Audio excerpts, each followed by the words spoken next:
Hello friends, today we are going to discuss about the BSc elective course PHE 10, that is Electrical and Electronic Circuits. And in any electronic circuit, the first and foremost thing that one requires is a power supply so that one can make any instrument work. Now, whenever a power supply is needed, we need kind of a circuit which will be providing us the required voltages and currents that our instrument requires for its good functioning. As you know, from the mains supply, we get a 230 volts AC as our mains input. Now, if we need any other kind of voltage from that, then we need to have a circuit which will be giving us the necessary voltage level, and also it is able to provide required current that is necessary for our instrument. To do this, we use a module called power supply, which all of you know.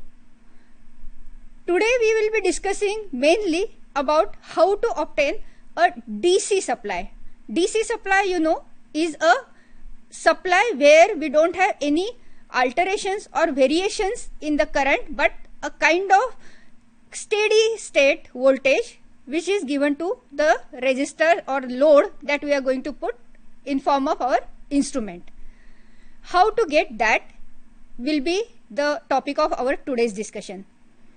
Power supply is something that you need in various forms. Sometimes you need a very high voltage which is more than 230 volts also. So you have to convert that supply that you get from mains 230 volt supply into a higher voltage. Or sometimes you need lower supply, like sometimes we require for our like transistor radios or to operate, we need something like 6 volt, or sometimes we need 3 volts. All those supply that we need, sometimes we get them out of a battery cell. But it is not always possible to use the battery cells because the current requirements of our circuits are sometimes so high that the normal batteries will get drained so easily that you will have to keep on changing them very often. So we try to use the continuously available energy source to us, that is the mains supply, and convert the voltage in order to get a voltage which is our requirement, like equivalent to, like say 2 battery cells is 3 volts or 4 battery cells is 6 volts, so on and so forth. As you know, in digital electronics, if you have ever come across, then typically we need 0 and 5 volts as the operating levels in our digital signal. So there we need a supply with some plus 5 volts. So various requirements are there which will be catered by our power supply module. And for that we are going to discuss how one can convert from the AC mains that we get at our home or at our laboratory into the required DC voltage of our choice. So if you see, I just listed a few applications of our DC power supply. Like I told you, the transistor radio or audio amplifiers in our Wi-Fi systems, or very day-to-day for our computers, laptops or cell phones, we have chargers. All those chargers are essentially converting the AC mains into the required DC voltage. Then in laboratory when you work, there also for performing certain experiments, we need highly stable DC voltages. So these are the main application areas of DC power supply that we come across in our day-to-day life. So how do we get it? To get the desired DC voltage from AC mains, following steps are involved. First is that we have to convert the mains voltage into a lower AC voltage. As I told you, we get AC supply at our mains input. So before we get it converted into DC, we first change its voltage level from say higher level to lower or lower to higher as per our requirement in AC form itself. After that, we convert that AC into a DC using a circuit called rectifier, which we will be discussing today. But that rectifier output is sometimes having some AC component present within its output, as will be very clear when we discuss the rectifiers. Then we have to remove that AC component and this is done by using circuit that is called filter. Filter, as you know, the name is very clear. We are trying to filter out something. Here what we are filtering? We are filtering the unwanted AC or the frequencies of 50 Hertz or 100 Hertz or whatever are available. They should be removed. So that is the filtering process we subject our voltage to. So then we get a DC voltage. Now that voltage that we got from the filter is not a regulated. In order to get a constant voltage, irrespective of certain conditions like what is the load we are putting in or what is the fluctuation in the AC mains of our input, we should have a stable DC supply, and for that we use what is called the regulator circuit. So here diagrammatically I am showing step by step that we have a AC supply which is of 50 Hertz frequency, that we first step down. Let us consider that we are having certain requirement where we need a voltage which is lesser than 230 volts. So for example, let us take example of our battery charger or a cell phone charger, which is like typically requires 5 volt DC. Then we have to first step down that AC voltage, that 230 volts that we got, to a level which is comparable to 5 volts, something like say 10 volt or something. Reduce that voltage using step down circuit, then subject it to a rectifier. That rectifier will be essentially converting that AC into what is called pulsating DC. There will be a DC component in the output of a rectifier, but along with certain kind of pulses in form of a AC component present in it. That AC component will be filtered out by using circuit called filter, and then we subject the filtered output to a voltage regulator which gives a fixed DC voltage of our requirement, which we can connect to our load. So this is the block diagram of a typical power supply which you should engrave in your mind. And now the first component that we were discussing about is to convert the AC input voltage into desired value. This is done by a component called transformer. As you know, transformer is essentially having two coils. There is a primary coil where we are applying our AC mains supply, and there is a secondary coil where we are going to get our output of desired value. Now how does this happen? Basically by the induction rule. We are having AC current which is passing through the primary coil through a iron core around which these coils are wound.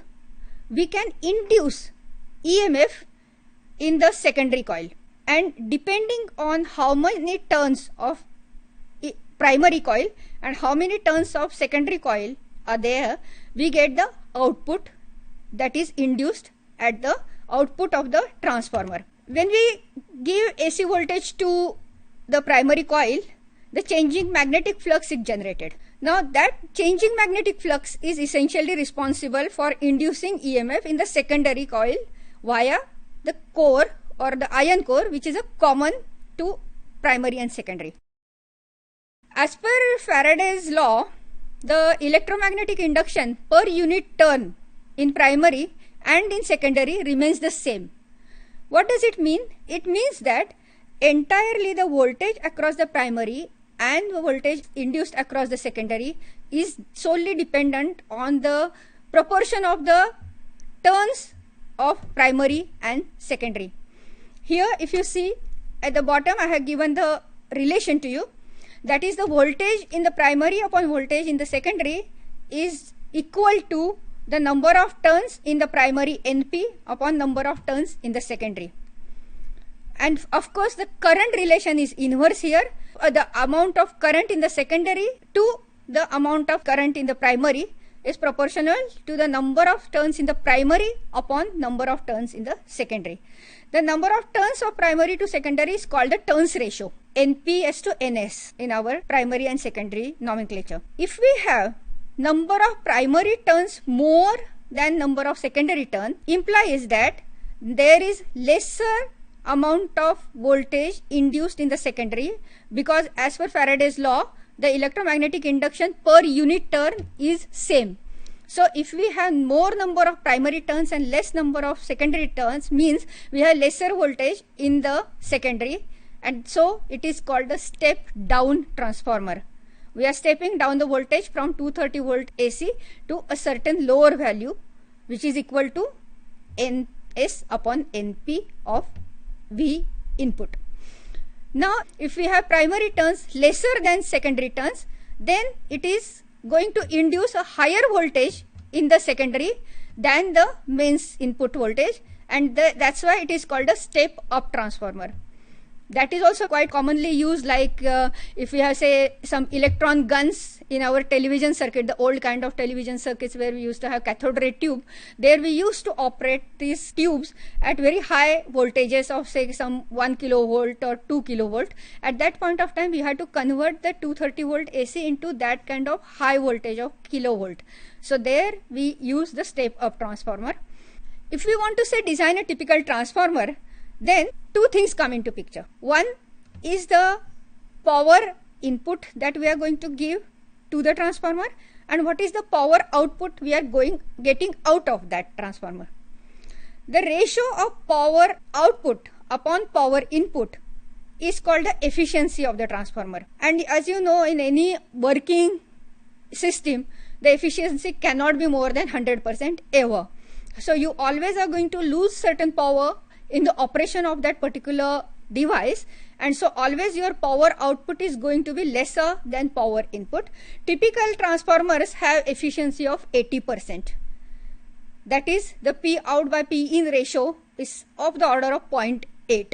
So keeping that in mind, if we want to have a transformer whose output voltage is 10 volt and the current that we are going to draw from that secondary of that transformer is, say, 10 ampere, then at output of that transformer, we are going to draw a power of I into V equal to 100 watts.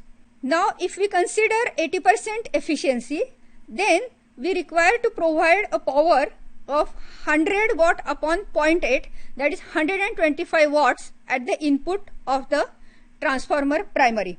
With AC mains input of 230 volts, the required primary current will be P in upon V in, that is 125 watt upon 230 volts, which is approximately like 0.54 ampere or 540 milliampere. So as you see, as we are using in this particular case, the output current is very high, 10 ampere, but the input current that we require is merely 540 milliwatt or around half an ampere, 540 milliampere. Okay, so when voltage is higher, requirement of current is less at the input. Of course, the current rating as we are calculating here is going to basically decide on what gauge of wire we are going to use for the primary and secondary of the transformer. More the current, we need thicker coil or thicker wire used for winding the secondary. Whereas in primary, since the current requirement is lesser, we can use a thinner or higher gauge wire. The turns ratio that we are going to require is V in is to V out, that is 230 is to 10. So in primary, if we have 230 turns, in secondary we should have 10 turns, or in similar proportion you can always have, say, 460 is to 20 and so on and so forth. One important thing we should remember about the transformer is that the transformer voltage and current ratings are stated in the RMS or the root mean square values of the actual current and voltage. So if you want to talk about the peak amplitude of the voltage or current, for that matter, handled by the transformer, you have to always multiply the value of the voltage stated by root 2 so that you get the peak value. So just you remember that the voltage that we are stating for any transformer is actually just the 0.7 of its peak value that actually we are going to get at the output of the transformer as a sine wave. Okay, so that you, whenever you are going to choose the components, you should be careful about keeping into mind that the peak voltages and peak currents are going to be higher than the rating you are stating here, and take care of them when you are choosing the particular component for your device. Now if we turn to rectification, the output of the transformer is alternating, that is AC, with voltage varying symmetrically about 0 volt. To convert it into DC, it is necessary to shift this DC level of the signal away from 0 volt. So I am showing here in this figure, if you see, the input AC signal is symmetrically varying around the 0 volt here, that is the T axis that we have shown. So whatever is going positive is also coming negative. So effective DC voltage level is 0. But what we do in rectification is that we preferentially allow only a particular half cycle to flow through the rectifier circuit. At the output we get preferentially only a unipolar signal. We don't get any negative signal here. So effectively the DC content of this, the middle curve that we are seeing here, is higher than 0 volt. This is done in case of half wave rectifier. There is another type of rectifier, and we will be describing it in quite details, is full wave rectifier, where we are making use of both the half cycles of this sine wave that we are given at the input. That is the first, that is the positive half cycle is passed just like that, but the negative half cycle here, the one that is here, is inverted and passed through it. So what we are achieving here is that we are getting wave which is fully utilizing the input signal but converting the negative half cycle into positive and effectively increasing the DC level of this circuit. This is called the full wave rectifier. And now how to do it is we need certain electronic components which can actually do the operation that we just now looked at. And the best candidate to do this is a diode. You must have come across a diode. Is a simple semiconductor device which has got a P and N junction, and it has got a unipolar kind of behavior or a directional kind of behavior in its input output characteristics. Here we have just shown the rectifier diode symbol, where A is denoting anode and K is denoting cathode, just because A is the one that is going to be connected to positive and K is the one which is connected to negative in form of battery voltages when we apply them, or the supply voltages we apply them. Below here is actually the photograph of a typical diode, where this silver ring is representing the cathode. Or also here you are seeing very biggish kind of devices. These are the power diodes which can handle very high currents or very high voltages. So there will be power dissipation will be high in this kind of things, and so we have good heat dissipation mechanism built within this. So these are different types of rectifier diode that we get, and here I am showing you the current voltage characteristics of a diode, where in left hand side figure here we have connected positive terminal of our supply to the P terminal or anode and the negative to the cathode or N terminal. Then this diode is going to initially slowly increasing current, but as soon as it reaches its knee voltage, as it is called, then it just shoots up. The current goes on increasing with very little change in the voltage across it. So this is going to be like, we can consider this circuit as if that this is a switch which is going to be put on, and it is going to give us a current flow through it when positive is connected to the P terminal and negative is connected to N terminal.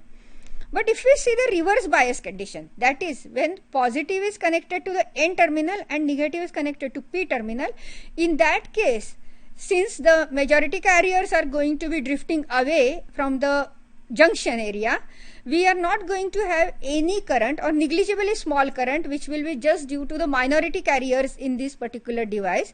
So we get up for long time, that is a very high reverse bias voltage, we don't get a significant current. So as if this diode is not present, or as if there is a switch which is shut off, when the voltage of negative polarity is given to this particular device.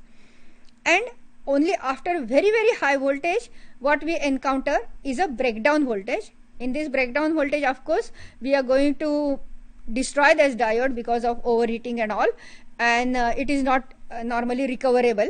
So we are going to have here, if we just bar this thing and if we work only within this range, then we can look at the diode as if it is a switch which conducts when it is in positive mode, but it is switched off when it is negatively biased or reverse biased. So this is exactly what is going to be helpful for our rectifier. We are going to have a rectifier where our AC input is varying around a 0 value. If we attach a diode like this, then whenever there is positive at the anode with respect to cathode, then that particular voltage will be passed through this diode. But in the negative half cycle, if you see what happens, negative half cycle, we have negative here, and through this and the circuit completion we have positive here. It is a reverse bias of the diode, and so this is a switch which is switched off. So diode as if is a open component here, it doesn't exist. So at the output we don't get any voltage, it's 0.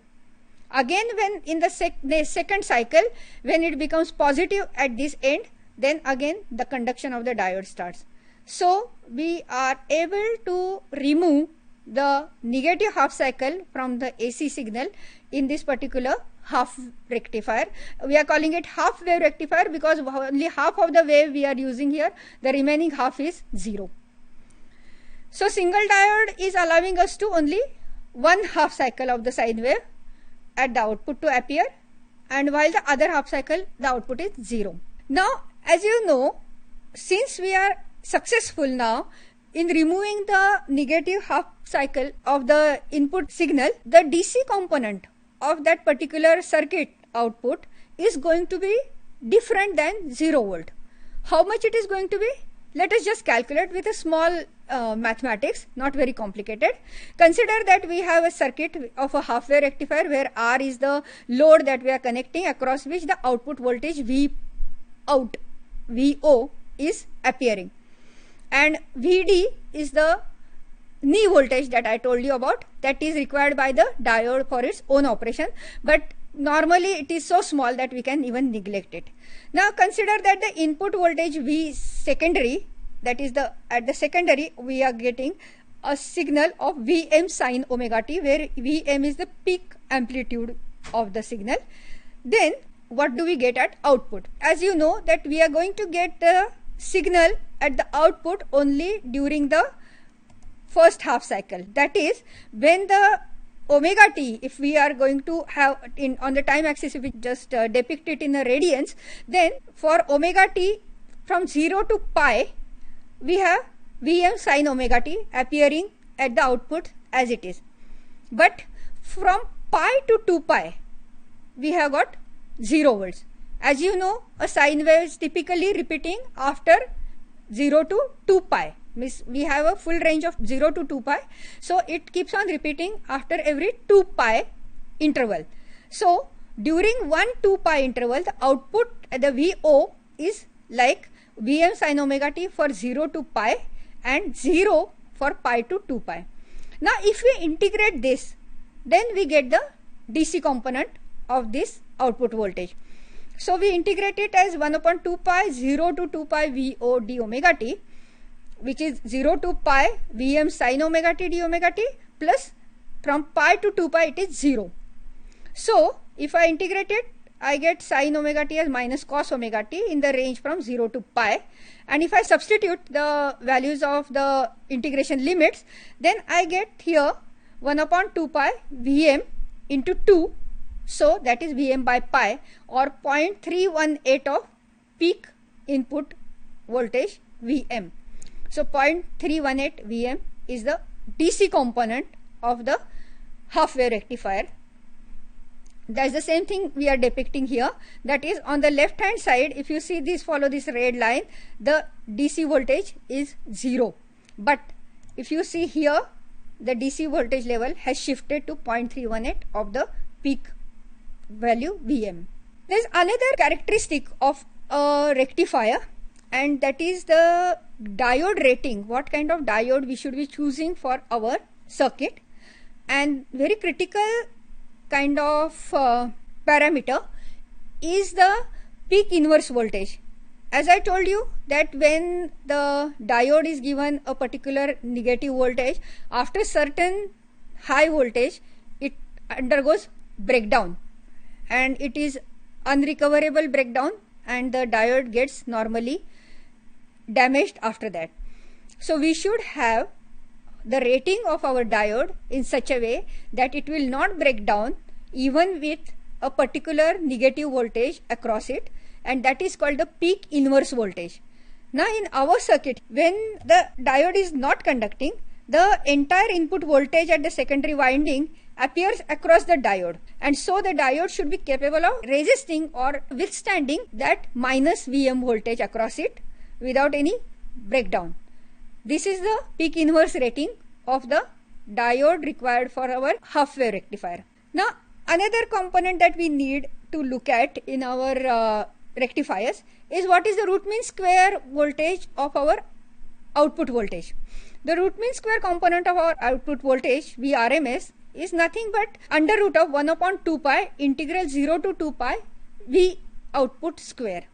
This is the standard formula of our root mean square. So if you just put the values, then we get from 0 to 2 pi Vm square sine square omega t d omega t, which will be divided into 0 to pi Vm square sine square omega t plus pi to 2 pi will be 0.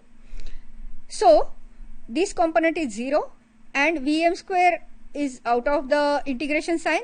Sine square omega t d omega t we can always replace by 1 minus cos 2 omega t by 2 d omega t, and integrate it, we get omega t minus sine 2 omega t by 2 in the integration limits of 0 to pi.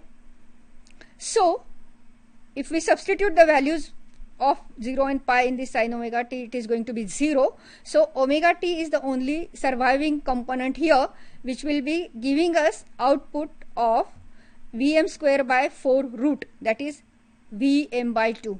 So the RMS voltage of our half wave rectifier will be Vm by 2. Now when we are particularly looking at the instantaneous value of our output signal, this is the output signal I am showing of a half wave rectifier, then what is the instantaneous value? Say for example at this particular point, the instantaneous value of this particular point, VO instantaneous, is the DC component of the rectifier voltage plus there is some riding instantaneous AC component on it, which I am depicting by V prime.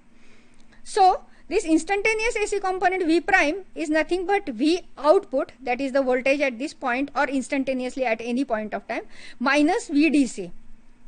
Now if I try to find the RMS value of this instantaneous AC component, it will be V prime RMS equal to 1 upon 2 pi integral 0 to 2 pi VO minus VDC square d omega t, that is 1 upon 2 pi 0 to 2 pi. I just expand this square term, V0 square plus VDC square minus 2 V0 VDC d omega t. Then we know that integral VO square 1 upon 2 pi 0 to 2 pi represents our RMS voltage square, whereas this component integral VO 0 to 2 pi d omega t represents the DC or VDC. So if I just substitute VDC in place of VO and VRMS in place of this VO square integral, then we get V prime RMS is equal to VRMS square minus VDC square under root. Why we have found out all these components is essentially to see how is the performance of our rectifier circuit is. And the important parameter that characterizes our rectifier circuit is the ripple factor indicated by gamma. It is nothing but the RMS value of the AC component of the output voltage upon DC component of the output voltage, that is V prime RMS upon VDC. So if we just substitute the value of V prime RMS is nothing but V RMS square minus VDC square, and VDC as just VDC in the denominator, and then if we just simplify it, then we get V square RMS upon VDC square minus 1 under root is the ripple factor. And if we now, since we have already calculated the VRMS value and VDC value, if we just substitute those two here for half wave rectifier, as you know, VRMS is Vm by 2 and VDC is Vm by pi, and if I just substitute them with square and then minus 1, then I get the ripple factor as under root of pi by 2 square minus 1, which if you calculate it is 1.21. There is another factor that is also characterized as the rectifier, and it is called the form factor. Form factor is simply the VRMS upon VDC. VRMS upon VDC is Vm by 2 upon Vm by pi, that is pi by 2 is equal to 1.57. And if you substitute this in the ripple factor, then gamma turns out to be under root of form factor square minus 1. If you put these values, actually you turn out to be the same ripple factor that I got it from the calculation of the RMS value of AC component. So if you don't want to do the RMS value of AC component, you can always go through the root of ripple factor in form of form factor to arrive at the same value. Now, how good is the rectification efficiency of our circuit? If RL is the load resistance and diode resistance is very small and that is negligible, the DC power delivered by our half wave rectifier will be PDC equal to VDC square upon RL, which is nothing but Vm by pi square by RL. And the input that we have given, the AC power delivered that we are giving it into the half wave rectifier is PAC, is nothing but V square RMS upon RL, that is Vm by 2 square upon RL. If I just substitute and then take a ratio, then the efficiency of rectification eta will be PDC upon PAC into 100% will be Vm by pi square upon Vm by 2 square into 100%. So if you just substitute the values, you get Vm square getting cancelled, 4 by pi square into 100%, that is 40.6%. So as you see, in half wave rectifier we are losing a lot of power and wasting it, and at the output we are just getting useful power of only 40.6% of what we had pumped into our circuit in the initial stage. So in order to better this, we use the scheme of full wave rectifier. Now here we are going to use, as you know, both the half cycles, and we need a circuitry which is going to even invert the negative half cycle into a positive half cycle. How to do it? For that we have two schemes essentially. One is called the center tap transformer type full wave rectifier, where we are having an AC source which is given to our transformer, step down transformer here, which is center tapped. Center tapped means the winding of this secondary is divided into two parts at exactly in the middle, symmetrically around the center these windings are done, so that this middle point is called the center tap, is symmetric vis-a-vis both the ends of the secondary coils. And to these two ends we attach two diodes in these directions, and then outputs of these two diodes we couple together and we attach our load, the load resistance across it, and the other end of the load is put to ground through the center tap. So this is how the circuit is completed. This is one way. Another way of doing the same thing is by using a combination of 4 diodes in a bridge form. As you are seeing here, we are having D1, D2, D3 and D4. These diodes are arranged in such a way that they are going to allow us to have this kind of output of full wave rectification, and we will now in a couple of minutes see how these both circuits work. In the center tap transformer full wave rectifier, what happens in a positive half cycle? So in positive half cycle, the secondary, the upper part is positive, and whereas the lower part, this end is negative. So naturally the diode that is connected D2 is reverse biased because negative is on this side, but this diode, since there is positive on this side, is forward biased and it starts conducting, and through the load it returns the current. The current path is completed like this. Current is flowing from right to left in our load resistance. Now this is how we are getting our first half cycle, which is through the D1. If we go to our negative half cycle, in this case, this upper part of the secondary is negative, but the lower part is now positive. Since this lower part is now positive, D2 will be conducting, whereas D1 will be reverse biased. So current is going to flow through D2 and through load go back to the center tap. Now if you compare these two circuits, the direction of current in both the half cycles with respect to RL is same. In both the cases, the current is flowing from right to left. Okay, so at output, in the even negative half cycle, at load we see the output which is again flowing in the same direction. So this is how we are successful in reverting the polarity by using two diodes in full wave, and so by alternatingly positive and negative we are getting output which is now positive, positive, positive and positive, and this goes on like this. Now what will be the PIV or the peak inverse voltage in this particular case? See that due to conduction of D1, say if we consider a positive half cycle, then in that case our D1 is conducting, whereas D2 is the reverse bias diode. So we have to cater for what is the peak inverse voltage that this D2 diode should be able to withstand.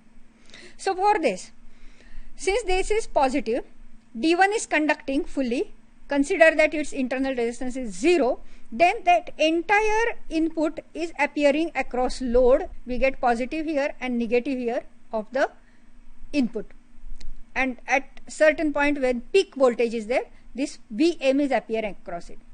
Now at the same time, in the lower half of our secondary, we have got negative voltage here and positive voltage here. Okay, so what is happening? We have Vm in this direction like this, positive here, and in series with that across the load again we have Vm. So these two Vms are adding up, which are coming parallel to our D2. So this reverse bias diode is going to encounter total of, if you consider from this point till this point, 2 Vm voltage across it. So the peak inverse voltage rating of a diode in full wave rectifier using center tap transformer should be 2 times Vm. Okay, so you need a higher diode rating. In half wave rectifier, as you remember, it was only Vm. Now if we go to the action of the bridge type full wave rectifier, here I have shown you on the left hand side here the positive half cycle what happens. In positive half cycle, here there is no center tap. This is a single secondary with single winding. Then positive is here. So this diode is going to conduct through D2, through RL, through D4, it is going to come back. So this is the direction of current in the positive half cycle. In negative half cycle, we are going to have a voltage where D2 and D4 are reverse bias, and this positive voltage from the lower part of the secondary is going to pass through D3, through RL, through D1 and back to the secondary. Now in both cases, the direction of current, if you see, is from right to left in RL.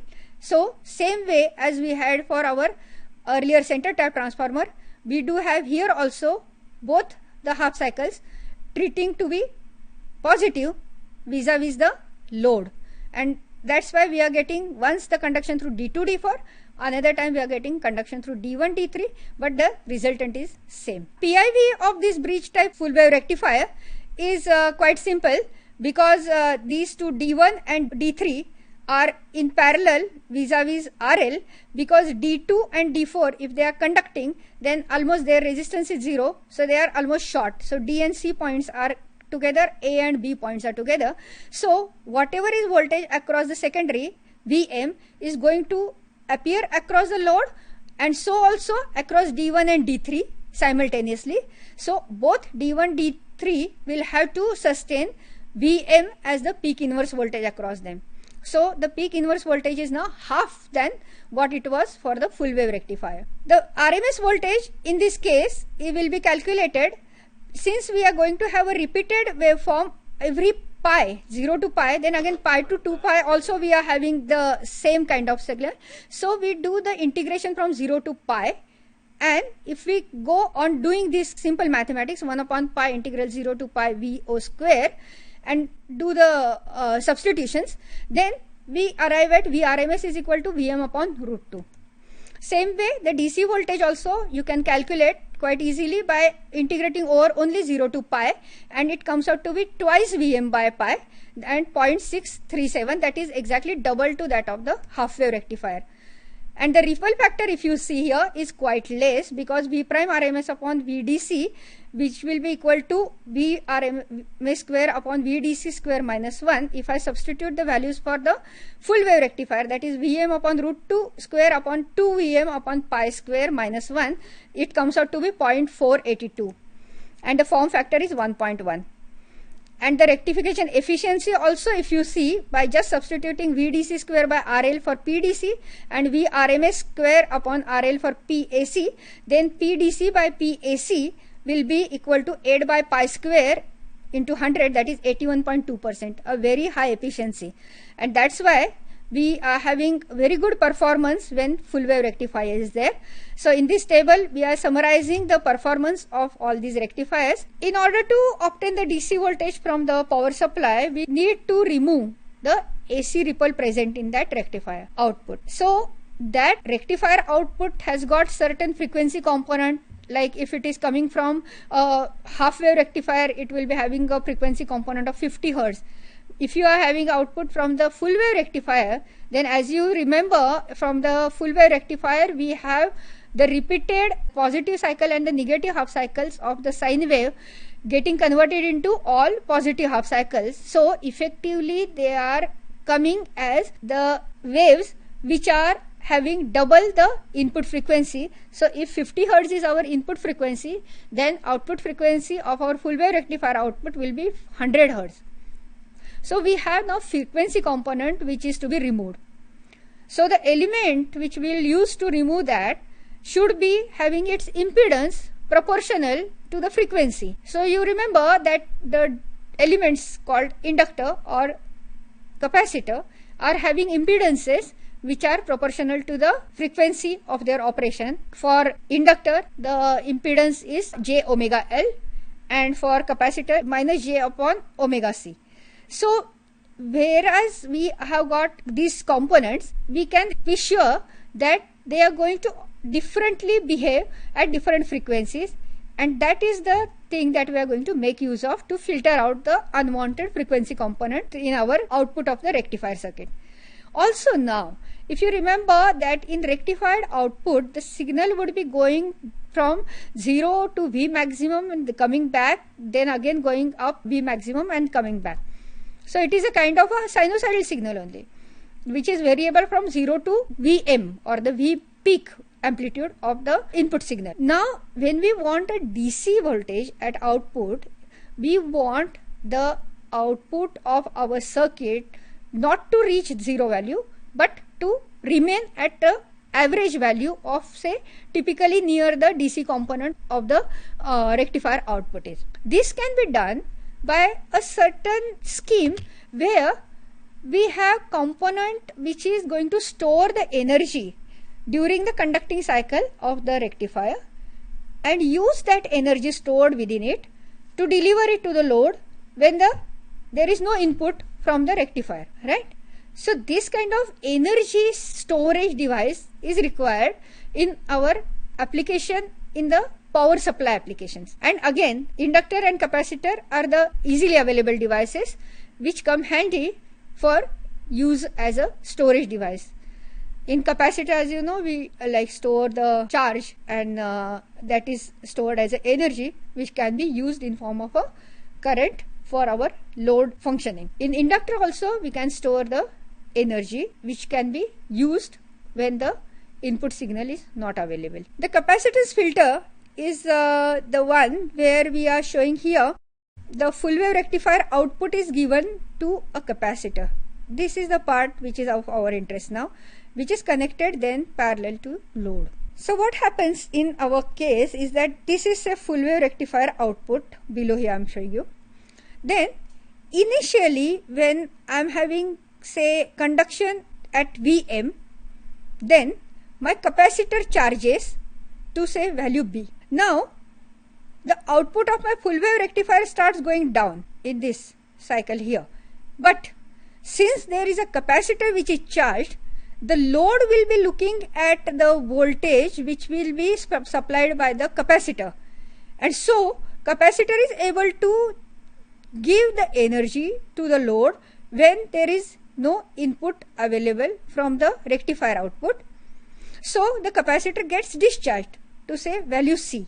But again when the next half cycle of the full wave rectifier is coming, it gets charged also. So again it regains the value up till D, and again in the next portion it delivers that energy in form of energy to the load, and this effectively we are going to have voltage that is looked upon by the load is not like varying from 0 to Vm, but varying around VDC, and which is remaining like charging and discharging around this value of effectively VDC. So when input from the rectifier is falling, the energy stored in the capacitor is given to the load, and instead of reaching 0 volt, the voltage now just reaches up to point C and again rises up to point D.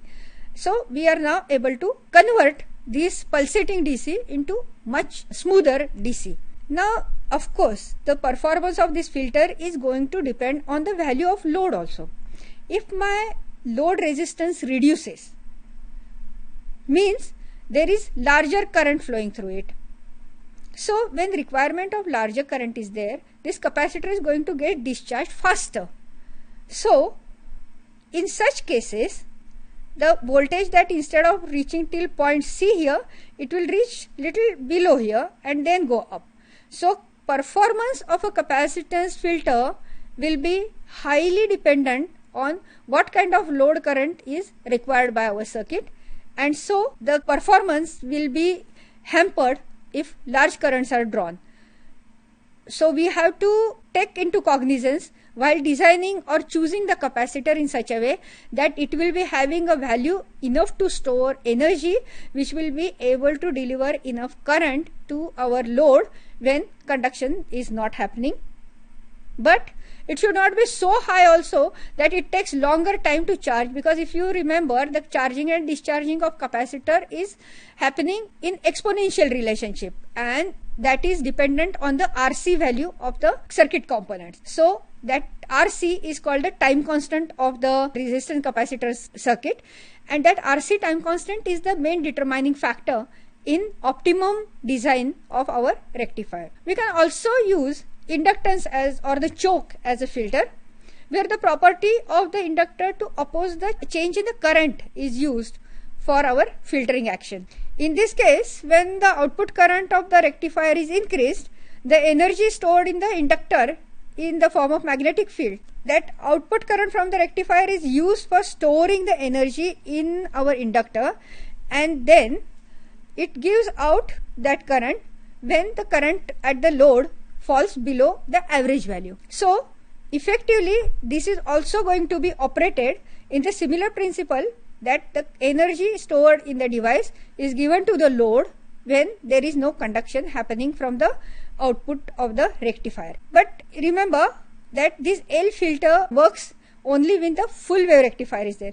If you have got half wave rectifier, that is when there is a full conduction in the half cycle and then there is complete zero at this one, since inductor filter opposes any change in the current, its functioning is very poor when half wave rectifier is used. So inductive filters are preferentially used only when we are having the full wave rectification. And in this case, since this inductor is always of the property to oppose any change in the current that is flowing through it, then the output that reaches in the load resistance is not as high as was happening in case of the capacitance filter, because the capacitance was charging there till the Vm value. So always you are getting the voltage at the output which was equal to Vm when the capacitor was fully charged, and then it was slowly coming down. But in case of inductor, at no point of time will it allow that entire Vm to pass through to your RL, and so the maximum load voltage will always be less than Vm. But we can always have combination of LC filters, where we can have one type is the capacitance input filter, or a PHE filter as we call it, where we have got capacitance in shunt with the load as well as in the output of the rectifier circuit, and there is in series L circuit. Now in this circuit the ripple is quite less, but the voltage regulation is little poor, because this capacitor C1 is the one that is keeping on charging and discharging as per the input cycle from the rectifier, and so this capacitor is going to discharge at certain point of time in order to supply to the load, and so this voltage itself at this point is not going to be constant throughout the operation, and so the voltage regulation will be quite poor in this scheme. But we can also have something called an L filter. L is in the shape of the component arrangement here. There you are at the input we have an inductor, and a capacitor is put in shunt or in parallel with the load. In this case the voltage output is smaller than the capacitor input filter, as I was telling you, because capacitor can charge to the maximum value, whereas inductor will never allow this capacitor to charge to maximum value. But if there is any change in the load current, then effect of that change will be very less on the output voltage. So output voltage will be quite stable irrespective of change in the load conditions, because in case of capacitance filter, if you remember, the load change was affecting because change in the discharging time of the capacitor. But here in this case this is not going to be the case, and so we are going to have lesser effect of the change in the load on the output voltage. I thank you very much.